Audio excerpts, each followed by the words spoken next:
Todas as redes da TVC, a TV do Correio da Manhã, também tem programa original. Até lá!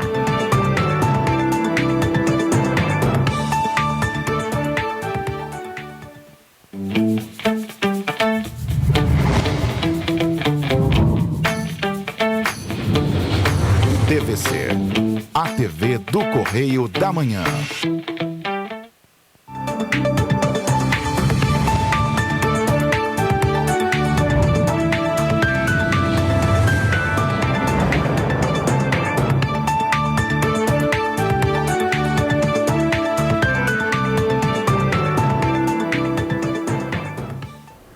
Olá, boa tarde. Está no ar mais uma edição do programa original. Hoje, quinta-feira, dia 17 de março.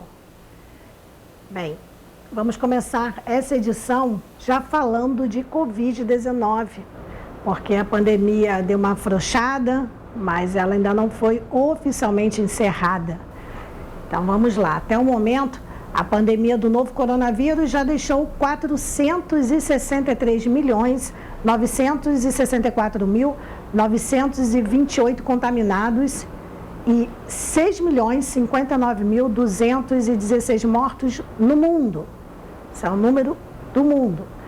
No Brasil, são 29.488.777 contaminados e 656.231 mortos até hoje. Esse desses 231, nosso querido Marcos Falcone, hoje completando um ano da sua partida. Bem, os dados são da Universidade Johns Hopkins. O número de doses de vacina aplicadas no planeta chegou a 11 bilhões. No Brasil, são 404.578.513 de unidades administradas. Os dados são da Bloomberg Mundial e de Veja Nacional. Bem, vamos continuar falando de Covid-19. Bem, ainda falando da Covid-19, em Petrópolis, há um ano atrás, o boletim era este. Eu pedi à produção para botar um ano atrás o boletim da Covid-19. É um boletim azul, que tem, claro, dados, está com a data aí, 17 de março de 2021. Na época, tínhamos apenas 16.750 vacinados. Testes realizados na época, o PCR rápido, eram 129.102.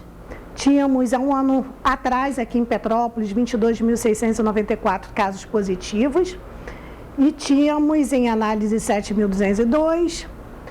Eram 196 pessoas internadas. Uma dessas pessoas era o Marcos Falcone. Tínhamos 11.075 pessoas recuperadas. E, na época, 612 óbitos. E o índice, a ocupação, era altíssima, era de 82,19% no SUS, da ocupação, e de UTI, de leitos. De UTI era 88,51%. Aí temos um de hoje, na verdade, de ontem, porque antes eles mandavam no dia, agora eles mandam do dia anterior, né? Então, graças ao bom Deus, aí, já temos apenas 22 pessoas internadas, ninguém na UTI.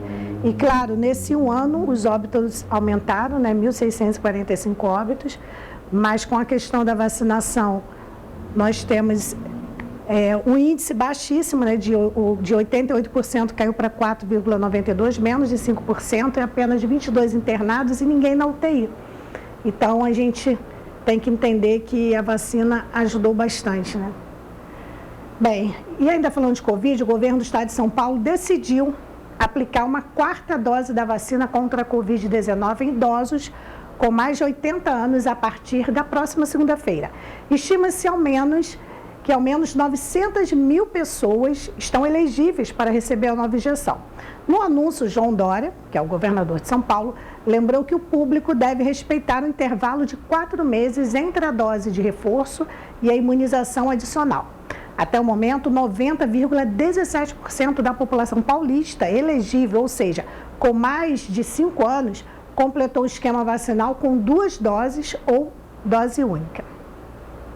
Bem, e ainda sobre o tema, a gente vai ficar ainda um pouquinho mais nesse tema da Covid-19, 2 anos após o início da pandemia da Covid-19, a preocupação do brasileiro com a crise sanitária começa a cair. Mostrou a mais recente pesquisa da Genial Quest.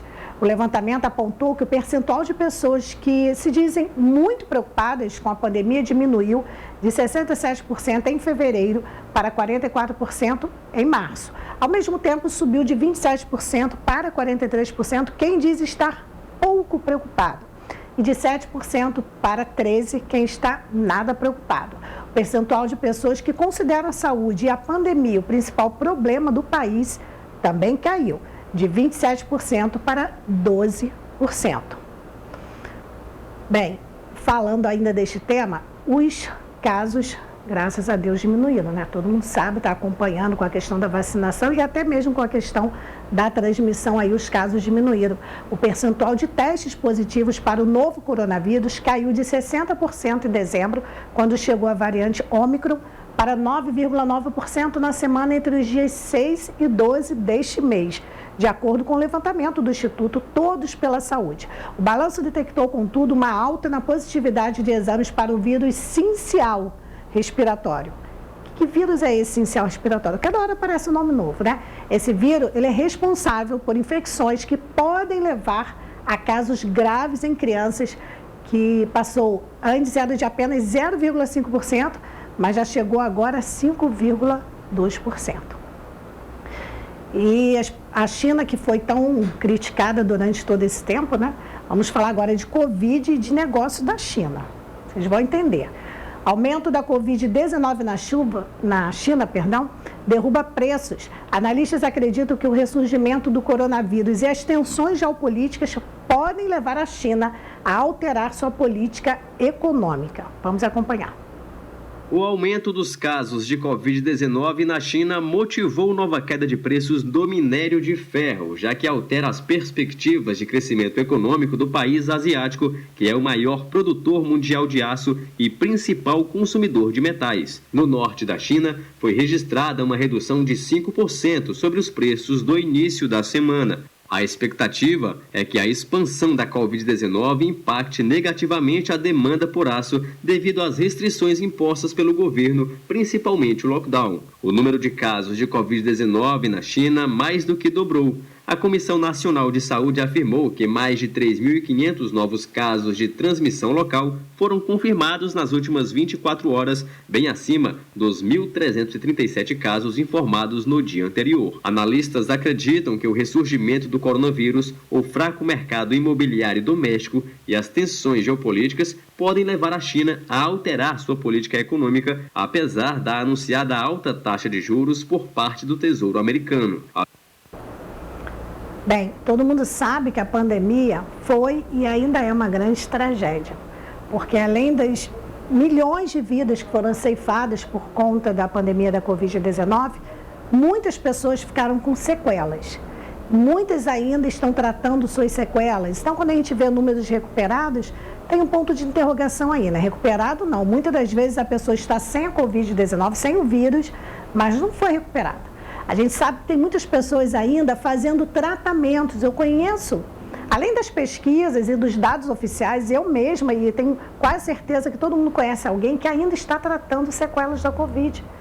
Então, são muitas sequelas. Além da sequela física, da sequela financeira, tem a sequela emocional, porque as pessoas ficaram fragilizadas, perderam entes queridos, amigos. Todo mundo conhece alguém que perdeu alguém. É muito complicado. Então, é uma grande tragédia, né, mundial. E Petrópolis, particularmente, vive ainda as sequelas da sua tragédia tão recente, que no último dia 15 completou um mês. E, então, a gente fica, né, muito sensível com tudo isso. São muitas tragédias mundiais, locais e pessoais. Bem, vamos para um breve intervalo e a gente volta já já.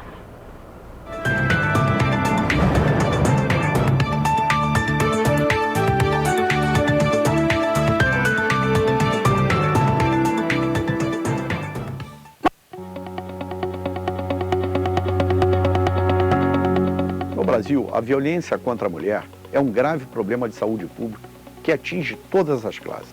Dados mostram que, apesar dos avanços, ainda é preciso conscientização e mais eficiência nas medidas de proteção às mulheres vítimas de agressão. De acordo com o dossiê Mulher 2020, divulgado pelo Instituto de Segurança Pública do Rio de Janeiro, 82,4% dos crimes foram cometidos pelos companheiros ou ex-companheiros da vítima, e que 78,8% das vítimas de feminicídio foram mortas dentro dos seus próprios lares. Precisamos mudar essa realidade. Para aperfeiçoar a Lei Maria da Penha, apresentei o projeto 146 de 2021, que prevê a criação do dispositivo tecnológico para melhorar o sistema de defesa e comunicação à mulher vítima de agressão. Hoje já existem diversos meios eletrônicos. Por exemplo, as comunidades carentes recebem através de SMS informações, muitas das vezes devido às chuvas, calamidade pública, uma série de coisas. Então, o Alerta Rio mesmo, nós recebemos, é fácil a implantação hoje desse sistema no celular, no caso da vítima. E, evidentemente, o agressor sendo condenado, tendo a tornozeleira eletrônica, existe esse controle. A pessoa está num shopping e recebe a informação que o agressor está ao entorno. Dá tempo dela procurar a polícia, a segurança, ligar 190, pedir socorro, se afastar do local. Então, são meios de comunicação, meios eletrônicos que pode auxiliar na lei. Porque a lei por si só não basta. Nós temos visto que, apesar de existir as leis, nós identificamos aí um número altíssimo de feminicídio e diversos outros. Então, precisamos fazer com que os meios de comunicação estejam a serviço da sociedade, a serviço das vítimas. Em briga de marido e mulher, precisamos sim nos meter para salvar a mulher.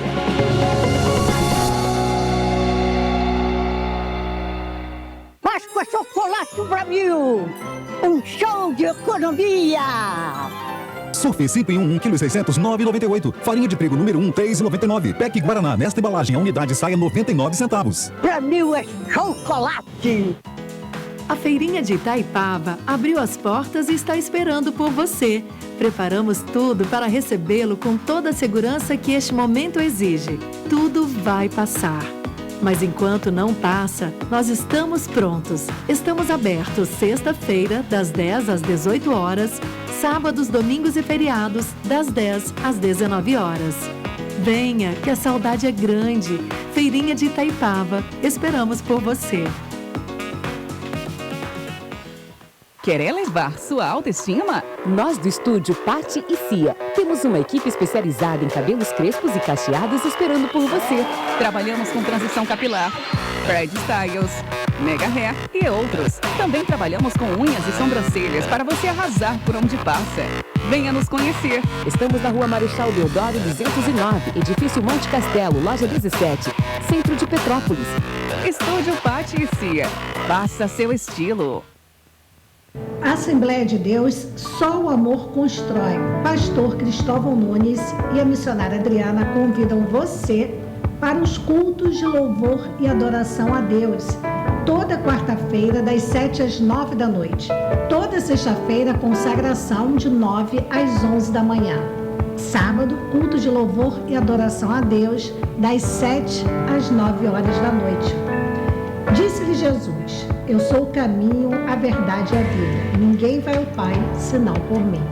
João 14:6.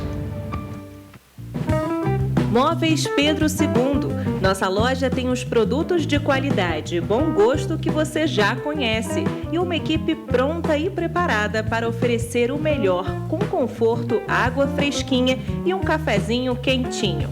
Móveis Pedro II você já conhece e confia. Venha e prepare sua casa para ficar mais bonita. Shopping Pedro II, no centro de Petrópolis.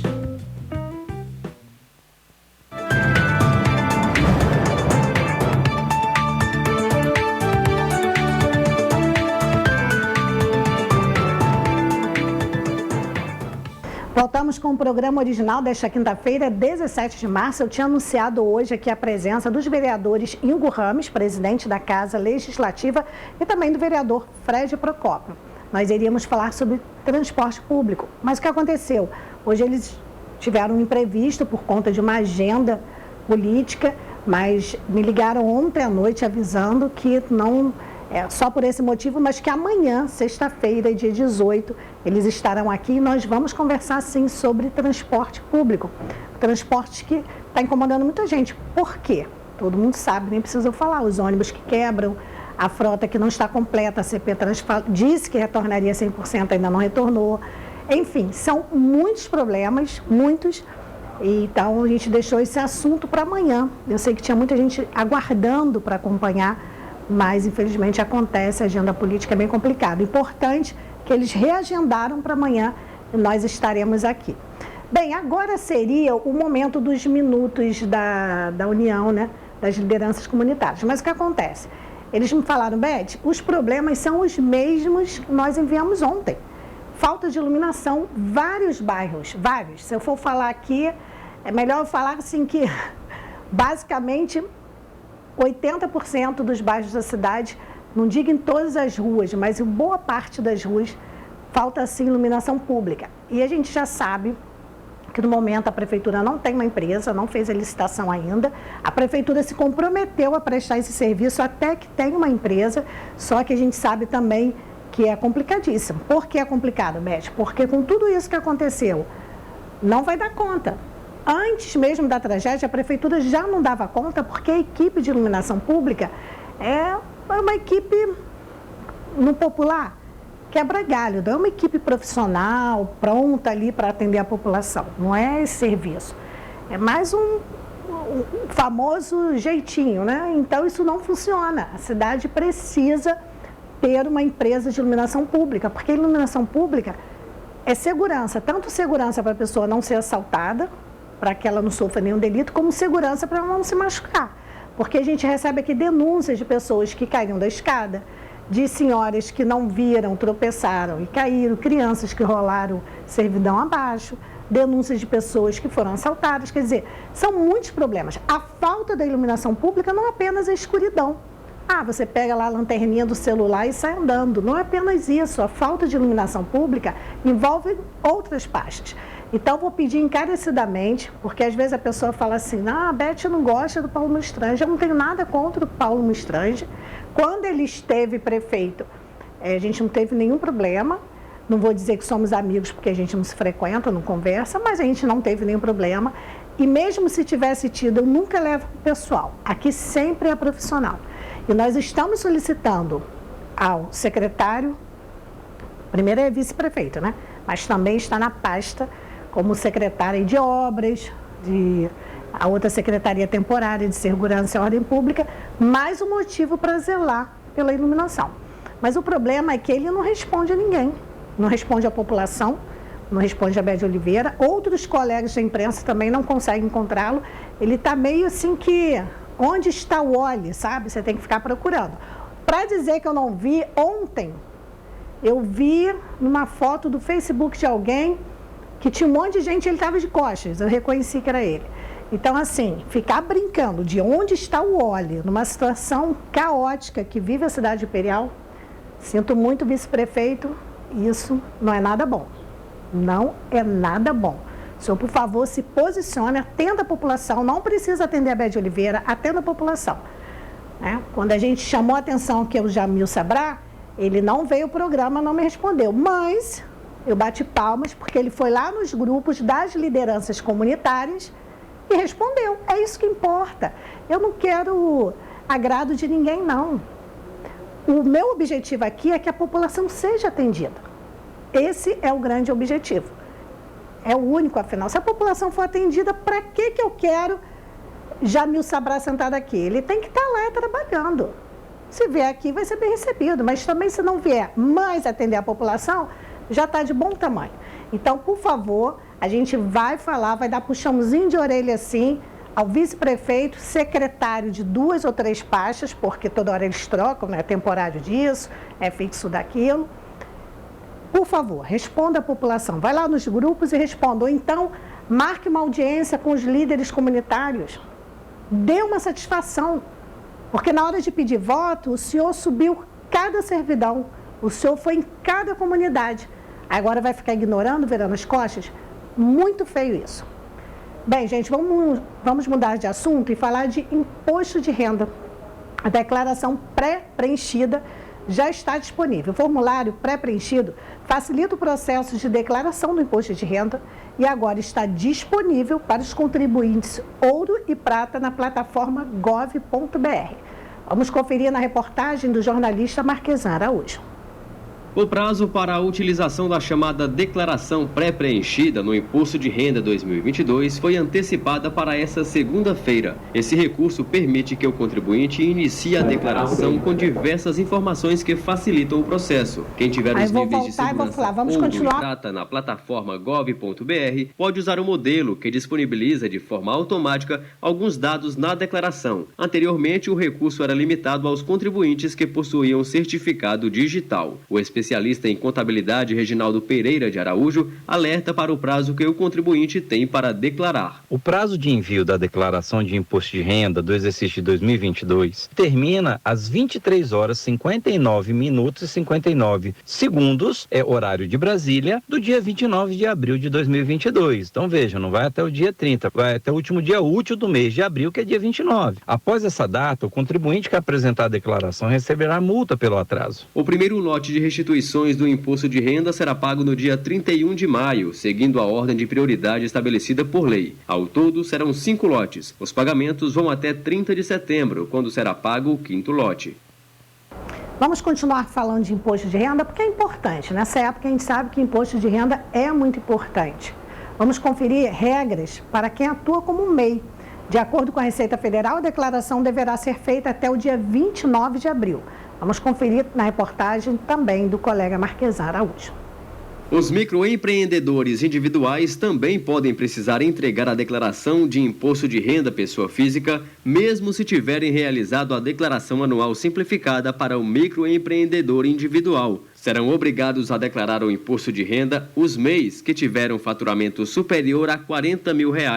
Segundo o especialista em contabilidade Neumar Camelo, esse tipo de contribuinte também deve declarar se o lucro da empresa, ou seja, o faturamento menos custos, for igual ou acima de R$ 28.559,70. A pessoa física dona do MEI precisa avaliar se ela precisa entregar a declaração do imposto de renda. Isso de acordo com o que ela recebeu pelo seu CPF. A declaração do MEI, ela é distinta da declaração de imposto de renda de pessoa física. Se uma empresa, por exemplo, constatou o faturamento de R$30 mil ao longo do ano, mas teve custos equivalentes a R$5 mil, neste caso, a declaração não é obrigatória, já que o lucro seria de R$25 mil.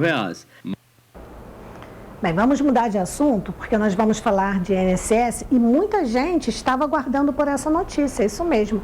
O INSS retoma agendamento para atendimento presencial. As marcações podem ser feitas pelo site, aplicativo Meu INSS ou mesmo pelo telefone 135. Os serviços também continuam sendo realizados digitalmente. Vamos conferir na reportagem da jornalista Rafaela Soares. O agendamento para o atendimento presencial nas agências do INSS foi retomado. Desde o dia 14 de março, o segurado pode marcar serviços como pedido de aposentadoria, pensão por morte e emissão de certificados. As marcações podem ser feitas pelo site ou pelo aplicativo INSS. O agendamento para o atendimento presencial nas agências do INSS foi retomado. Desde o dia 14 de março, o segurado pode marcar serviços como pedido de aposentadoria, pensão por morte e emissão de certificados. As marcações podem ser feitas pelo site ou pelo aplicativo INSS ou ainda pelo telefone 135. Os serviços também continuam sendo realizados digitalmente. Segundo o presidente do INSS, José Carlos Oliveira, o atendimento espontâneo, ou seja, sem qualquer tipo de marcação, volta em abril para as pessoas que tiverem dificuldades de acessar os canais de atendimento. As unidades que vão prestar este tipo de atendimento serão definidas após o dia 30 de março. E quem deverá ser atendido na demanda espontânea? O cidadão que não tem acesso ao Meu INSS e também tem dificuldade de ligar no 135. Digo isso por quê? Porque os canais continuam ativos. Ou seja, as pessoas podem continuar a utilizar esses canais. Os atendimentos presenciais mediante agendamento estavam restritos desde 2020. Na 3 aqui, gente. Olha só, a gente está ao vivo E tem muitas mensagens chegando, não vai dar tempo de eu ler todas, mas eu faço um resumo, porque é tudo o mesmo assunto. Tudo o mesmo assunto, falta de iluminação, cadê o vice-prefeito, cadê o secretário de obras, daqui a pouco a gente fala, tá? Por isso que eu estou com o celular aqui, desculpa. Vamos falar agora de educação. Dia da escola, a instituição enfrenta desafios após a pandemia, que na verdade a pandemia nem acabou, mas pelo menos a gente já está retornando, tentando pegar esse ritmo de pós-pandemia, né? A segunda edição da pesquisa Juventudes e a Pandemia do Coronavírus, feita pelo Conselho Nacional de Juventude, o CONJUVE, mostrou que 4 entre 10 alunos pensaram em parar os estudos devido à pandemia. Isso é seríssimo. Vamos conferir na reportagem de Rafaela Soares. O Dia da Escola é comemorado em 15 de março e, neste ano, a data será marcada por novos desafios no contexto da Covid-19. A pandemia provocou mudanças no ambiente escolar, como a falta de sociabilização e aulas online por conta do distanciamento social. O servidor público Leonardo Castro tem 2 filhos, um de 15 e outro de 8 anos. Ele afirma que o ensino foi prejudicado. Meu filho de 15 anos se adaptou melhor à aula online, mas teve muitos problemas por falta de convívio com os amigos. E minha filha de 8 anos, está na época de alfabetização, foi muito problemático, né? A falta da presença da professora na hora de saber ler e escrever fez muita falta para a gente teve que contratar a professora de reforço depois. Segundo a vice-diretora educacional de uma escola particular em Brasília, Luciana Vinkin, o papel da escola durante a pandemia foi principalmente de auxiliar a manutenção do contato com a realidade. A escola manter o contato com a realidade, buscando desenvolver o seu papel, podia contribuir e pôde. Bem, me pegou lendo aqui, me desculpe, mas é porque realmente eu fico ansiosa. As pessoas vão mandando, eu quero tentar atender, mas foi o que eu falei, né? Vou fazer um resuminho, gente. Não vai dar para ler tudo, porque é sempre a mesma coisa.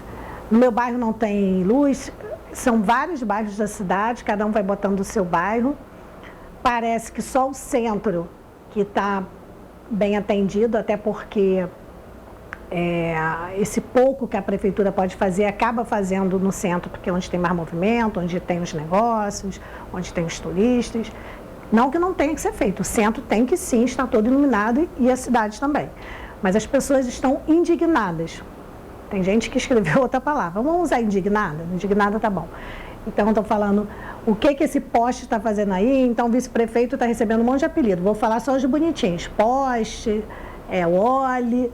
Tem vários assim que eu não vou ficar falando aqui que é feio. E as pessoas estão indignadas com a ausência do senhor Paulo Mustrange, que ninguém vê. E é bem da característica dele, porque quando ele foi prefeito, ele ficou 1 ano sumido.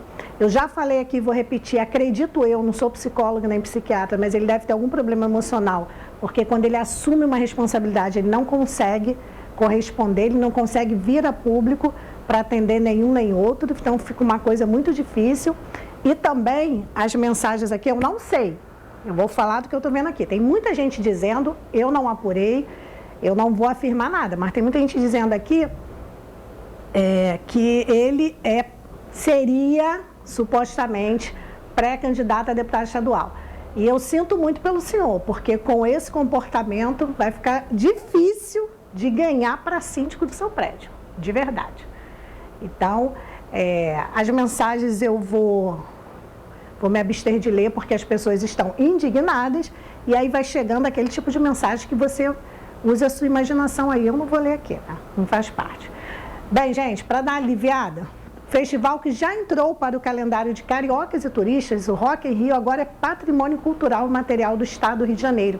É o que prevê a Lei 9.599 de 2022, sancionada pelo governador Cláudio Castro e publicada ontem, quarta-feira, dia 16, em edição extraordinária do Diário Oficial. O evento já teve 8 edições no Rio de Janeiro, sendo a primeira delas em 1985. Gente, eu lembro disso. Tô velha. E cumpre um papel que vai além de um festival musical com ampla programação que se estende por mais de um final de semana na capital fluminense. O Rock in Rio atrai fãs de todas as regiões, fomenta o turismo local e estimula a economia do estado. Bem, agora nós vamos para Teresópolis, isso mesmo. A vigilância sanitária passa a atender no posto de saúde da Várzea a partir da próxima segunda-feira, dia 21.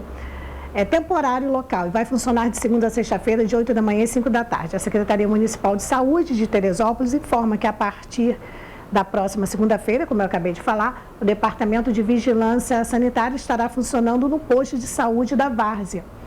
Não, isso não tem nada a ver não, gente. Isso aí é emprego em produção, fica ligada. Fica ligadinho que eu tô falando, tá bom? O endereço temporário é o seguinte: Rua José Augusto da Costa, sem número. A população também pode entrar em contato com o setor através do número 3642-2657 pelo ramal 210. E aí a gente continua em Teresópolis. Agora sim, produção, vamos falar do programa Emprega Terê. Bem, esse programa está divulgando 217 oportunidades de emprego até amanhã, sexta-feira, dia 18. Há vagas que não exigem experiência profissional e oportunidades para PCD, estagiário e jovem aprendiz. Para ter acesso às vagas, os candidatos devem cadastrar o seu currículo no portal teresópolis.rj.gov.br/portal do trabalhador. O atendimento presencial é realizado no Cine Teresópolis, no primeiro piso da Prefeitura, na Várzea, e também na Casa do Trabalhador, na Rua Luiz Nogueira Júnior, 100, bairro de São Pedro. Preste atenção no horário se você tem interesse. De segunda a sexta-feira, das 9 da manhã ao meio-dia, e dá uma paradinha para o almoço. Eles voltam 1 da tarde e seguem até as 5. Os candidatos deverão ter em mãos a sua identidade, CPF, número do PIS. Se a pessoa não tiver o cadastro, é gerado na hora.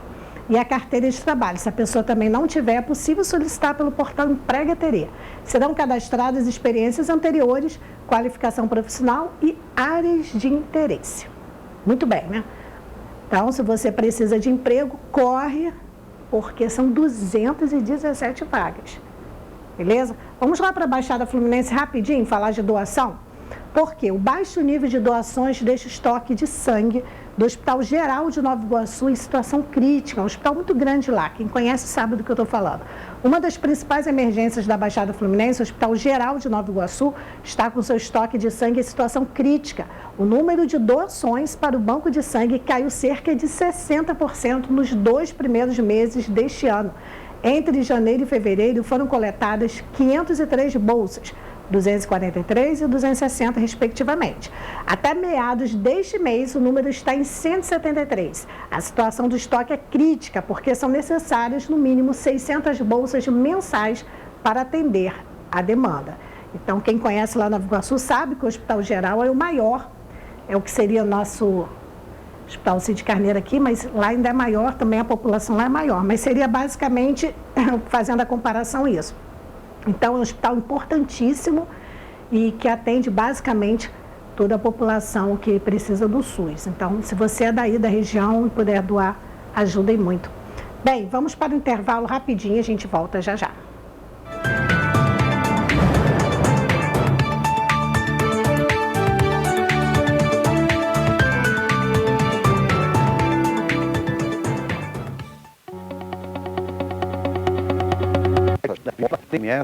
Informações, muitas das vezes, devido às chuvas, calamidade pública, uma série de coisas. Então, o Alerta Rio mesmo, nós recebemos, é fácil a implantação hoje desse sistema no celular, no caso da vítima. E, evidentemente, o agressor sendo condenado, tendo a tornozeleira eletrônica, existe esse controle. A pessoa está num shopping e recebe a informação que o agressor está ao entorno. Dá tempo dela procurar a polícia, a segurança, ligar 190, pedir socorro, se afastar do local.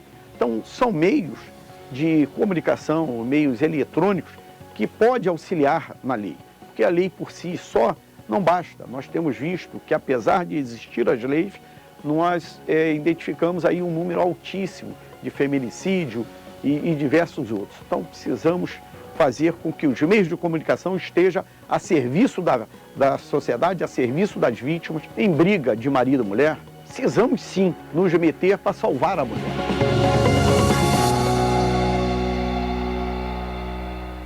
Páscoa Chocolate Brasil, um show de economia.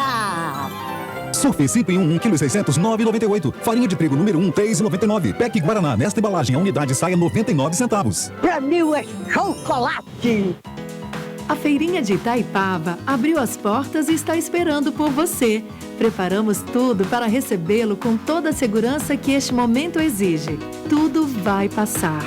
Mas enquanto não passa, nós estamos prontos. Estamos abertos sexta-feira, das 10 às 18 horas, sábados, domingos e feriados, das 10 às 19 horas. Venha, que a saudade é grande. Feirinha de Itaipava, esperamos por você. Quer elevar sua autoestima? Nós do estúdio Patti e Cia temos uma equipe especializada em cabelos crespos e cacheados esperando por você. Trabalhamos com transição capilar, Fred Styles, Mega Hair e outros. Também trabalhamos com unhas e sobrancelhas para você arrasar por onde passa. Venha nos conhecer. Estamos na Rua Marechal Deodoro 209, Edifício Monte Castelo, Loja 17, Centro de Petrópolis. Estúdio Patti e Cia. Faça seu estilo. Móveis Pedro II. Nossa loja tem os produtos de qualidade e bom gosto que você já conhece e uma equipe pronta e preparada para oferecer o melhor, com conforto, água fresquinha e um cafezinho quentinho. Móveis Pedro II você já conhece e confia. Venha e prepare sua casa para ficar mais bonita. Shopping Pedro II, no centro de Petrópolis.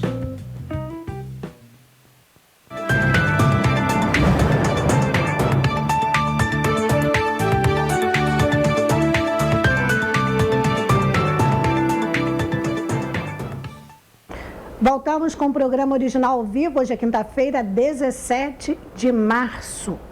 Bem, todo mundo sabe que há 2 dias atrás, dia 15, completou um mês da tragédia e a Prefeitura enviou a toda a imprensa, né, não só para nós, a toda a imprensa, um resumo do que tem sido feito. Até hoje a gente vai falar desse resumo com algumas imagens, mas não que a Prefeitura tenha mandado as imagens, mas mandou o resumo. A gente vai usar imagens da tragédia, imagens aleatórias, tá? Então vamos lá, vamos fazer um resumo aqui do que tem sido feito. Olha, a Secretaria de Assistência Social firmou, né, assinou 365 contratos de aluguel social para as pessoas que perderam suas casas. As equipes técnicas da Secretaria de Defesa Civil concluíram, nesta quarta-feira, ou seja, ontem, mais 180 laudos de vistorias de áreas afetadas pelas chuvas de fevereiro. Ao todo, 2.117, ou seja, 2.117 registros de ocorrências, as famosas ROs, já estão com as análises prontas e podem ser solicitados pelo site.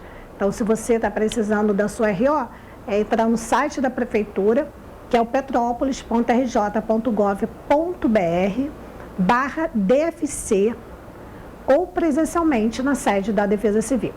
No momento, cerca de 2.900 vistorias estão em andamento e, ao todo, há 6.000 registros de ocorrências cadastrados. Hoje, as equipes trabalharam pelas localidades do São Sebastião. Hoje, gente, foi ontem, tá? Que eles mandaram isso ontem. Então, ontem, quarta-feira, dia 16, as equipes trabalharam pelas localidades do São Sebastião, Ciméria, Duchas, Itamaraty, Centro, Batalhar, Independência, Saldanha Marim, Morém, Castelânia, Valparaíso e Caxambu. A maior parte das ocorrências foi por deslizamentos, que deixou vítimas fatais pela cidade. O Corpo de Bombeiros segue com o trabalho de buscas por 4 desaparecidos, sendo 1 no Morro da Oficina e 4 ao longo do Rio Quitandinha. Os trabalhos de buscas continuam. O município registra 233 óbitos e, de acordo com a equipe técnica e científica da Polícia Civil, 138 são mulheres e 95 são homens. Entre esses, 44 são menores. As pessoas que foram afetadas pelas chuvas estão sendo atendidas pela Secretaria de Assistência Social, que já assinou 365 contratos de aluguel social para as pessoas que estavam acolhidas em escolas públicas ou em estruturas organizadas de forma voluntária pelas comunidades.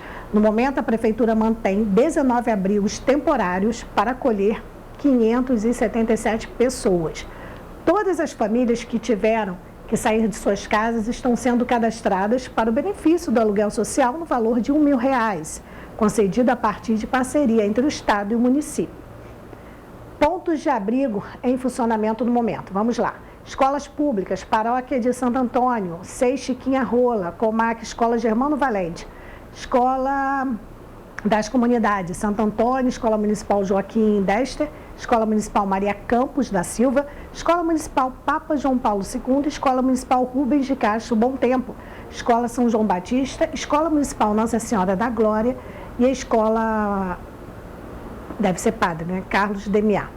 E ainda os pontos voluntários, Igreja Videira, quadra do Oswaldo Cruz, Associação de Moradores de Vila São José, Igreja Wesleyana, Caxambu, Igreja Católica Floresta, Igreja Redenção, Assembleia Chama Viva e Sítio São Luís. Aí, então tá tudo aí. A gente foi dando as informações que a Prefeitura encaminhou desse resumo e com essas imagens que são tristes, mas que todo mundo já conhece, infelizmente. Bem, vamos continuar falando das vítimas, mas agora uma parte menos dolorosa, vamos falar de homenagem, isso mesmo. A equipe da TVC Correio da Manhã esteve no Palácio Guanabara, no dia 15, na terça-feira, onde foi feita uma homenagem às vítimas da tragédia de Petrópolis. E também algumas entidades, algumas instituições receberam essa homenagem, entre elas a TVC, a TV do Correio da Manhã, também foi homenageada. Vamos acompanhar na reportagem de Gabriel Fachola.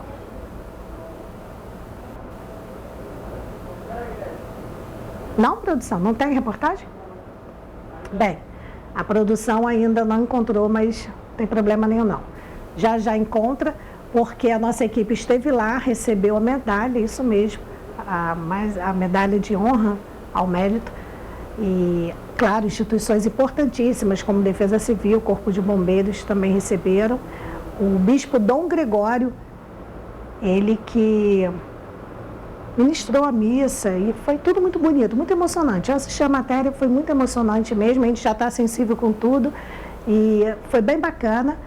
Foi feita pela nossa equipe, a Tassiana Ferrante foi representando e vai aparecer a Tassiana com a medalha no peito, isso também muito nos emociona e a gente vai acompanhar agora essa matéria.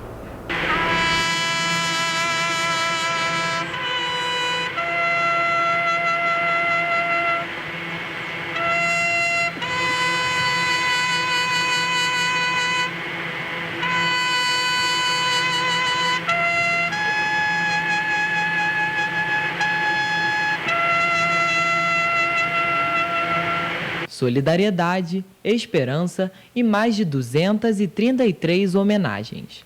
Na última terça-feira, a tragédia que assolou a cidade de Petrópolis completou um mês. Para lembrar cada pessoa que perdeu a vida no maior desastre socioambiental já registrado no município, o bispo diocesano Dom Gregório Paixão celebrou uma missa nos jardins do Palácio Guanabara, no Rio de Janeiro. O início da cerimônia foi conduzido pelo capelão do Corpo de Bombeiros Militar do Estado do Rio de Janeiro, Wagner Toledo. Hoje, ao fazermos memória de todos que tombaram no desastre de 15 de fevereiro de 2022, expressamos não só nossa dor e saudade, mas acima de tudo, a nossa confiança em Jesus. 4 pessoas ainda estão desaparecidas e as famílias aguardam por uma resposta. Durante a cerimônia, foi lida uma nota de pesar do Comando Geral do Corpo de Bombeiros após a realização do hino do Soldado de Fogo. O toque de silêncio foi replicado por todos os quartéis do Estado ao mesmo tempo, em sinal de condolência às 233 vítimas fatais confirmadas e seus familiares. Nesses 30 dias de operação de resgate em Petrópolis, testemunhamos o Estado todo se aproximando por uma virtude que é muito marcante na vida de um bombeiro militar: o espírito de corpo. O sentimento que traduz essa característica tem base na confiança indelével naqueles que, ao nosso lado, estão impregnados de amor pelo mesmo ideal. Foi com essa certeza que convoquei os bombeiros militares de vários quartéis e com essa mesma certeza tratei com o senhor governador as primeiras informações. Em entrevista exclusiva à TV Correio da Manhã, o governador Cláudio Castro falou sobre todo o esforço e empenho prestado pelo Estado do Rio de Janeiro para ajudar Petrópolis e as vítimas. No dia seguinte à tragédia, já contava com mais de 200 máquinas e funcionários do Estado trabalhando em busca de sobreviventes. Apesar das dificuldades para ter acesso aos locais mais afetados, 24 pessoas foram resgatadas com vida. A minha decisão de ir foi uma foto do secretário Matheus Quintal. O secretário Matheus Quintal manda uma foto para a gente de como era e de como tinha ficado. E aquilo chocou a todos. Não há como você ver uma foto de um lugar que tinha um monte de casa e ver o outro que era um clarão e não se emocionar com uma situação daquela. E eu decidi então acabar com o governo presente ali que a gente estava. Eu tinha um fórum com todos os prefeitos da região, estavam todos lá me esperando, e eu fui ao microfone, pedi desculpa, mas encerrei o evento ali, que eu estava indo para Petrópolis na hora. E carreguei o secretário Max comigo para que ele pudesse rapidamente então começar a chamar os outros secretários de maquinário e tudo tal, e deu certo. Além de expressar o sentimento de pesar pelas mortes, Cláudio Castro destacou ainda a importância das verbas que foram destinadas a Petrópolis. Nós realmente acertamos na ideia de um comitê das chuvas e um comitê que preparasse para caso uma tragédia, caso uma catástrofe. Fizemos um contrato guarda-chuva grande, que foi esse que as pessoas falam, era 700 milhões, só gastou 300. Não, é um contrato guarda-chuva para que a gente não faça compras emergenciais. Então você só vai gastando conforme ele vai acontecendo. Então fizemos contratos grandes para que tivéssemos o mínimo de gastos emergenciais possíveis. E fizemos também um trabalho de parceria com a prefeitura, que durante um tempo funcionou bem. Depois tem as dificuldades naturais, até pela questão política, que em alguma hora acabou chegando. Não dá para você falar de sucesso de uma operação que mais de 200 pessoas perderam a vida. Mas o sucesso na operação de resgate, eu não tenho dúvida que a gente pode não celebrar, mas ter a certeza que nós fizemos o correto. Durante o evento, diversas autoridades, instituições militares e civis foram homenageadas pela atuação durante as fortes chuvas em Petrópolis. Entre elas, a TV Correio da Manhã. Foram entregues as medalhas de Mérito Avante Bombeiro e Mérito da Defesa Civil do Estado do Rio de Janeiro após a celebração da missa. Nós que estivemos lá, que subimos lá no primeiro dia, cada vida daquela que a gente viu, aquele corpo que a gente viu sem vida passar por nós ainda, será uma cicatriz na nossa alma. Mas ver cada pessoa atendida será a certeza do dever cumprido. Alexandro Conde, de 42 anos, também compareceu ao evento e representou as famílias que perderam parentes na tragédia. O estampador morava no Morro da Oficina e havia saído da estamparia onde trabalhava minutos antes do grande deslizamento, que destruiu dezenas de imóveis e deixou centenas de mortos. Entre as vítimas fatais estavam o irmão de Alex, Ivan, de 34 anos, o filho Kaique, de apenas 18 anos, e o amigo de infância, Tiago, de 35 anos. O meu maior bem eu perdi, que era meu filho. Minha casa não caiu, minha casa ficou em pé. Mas aí meu filho, volto lá, tristeza, planos que a gente tinha. Eu tinha um plano agora para esse mês de abril, que eu estava preparando para dar um carro para ele, que a gente já tinha combinado. Aí depois do carro, igual eu falei, a gente já ia se preparar para comprar uma casa fora dali. Eu já me sentia bem ali há bastante tempo, a gente via nessa festa. Já me sinto mais bem aqui, sou doido para sair daqui. Eu uma criança que eu já vinha tendo alguns anos atrás. Mas não deu tempo. A saudade é a presença da ausência. Esta foi uma das falas do bispo diocesano Dom Gregório Paixão, que sensibilizou todos que estavam presentes. Ainda de acordo com ele, o momento agora é de solidariedade e união, para que seja possível transformar o cenário atual de Petrópolis. Que a nossa memória esteja sempre alerta. Não podemos esquecer o trabalho que precisamos desenvolver em favor de todos, e principalmente daqueles que perderam tudo. Então, essa palavra que eu digo, e ao mesmo tempo dizendo que não apenas eu, mas também uma multidão de pessoas estamos à disposição da população para fazer o melhor possível. Se não pudermos fazer muito, pelo menos podemos oferecer o ombro para que os outros chorem, e também pediremos o ombro no momento necessário para chorarmos as perdas de tantas pessoas e as dificuldades que enfrentamos, mas que sairemos vencedores, eu tenho certeza. Belíssima homenagem, nós já fizemos outras homenagens aqui no dia 15, ontem também. E hoje esse programa eu vou dedicar ao Marcos Falcone, porque sem ele não estaria aqui hoje, né? Tudo começou ali. Então fica essa homenagem, esse programa de hoje dedicado a ele. Eu volto amanhã, se Deus quiser, e ele há de querer. Até lá.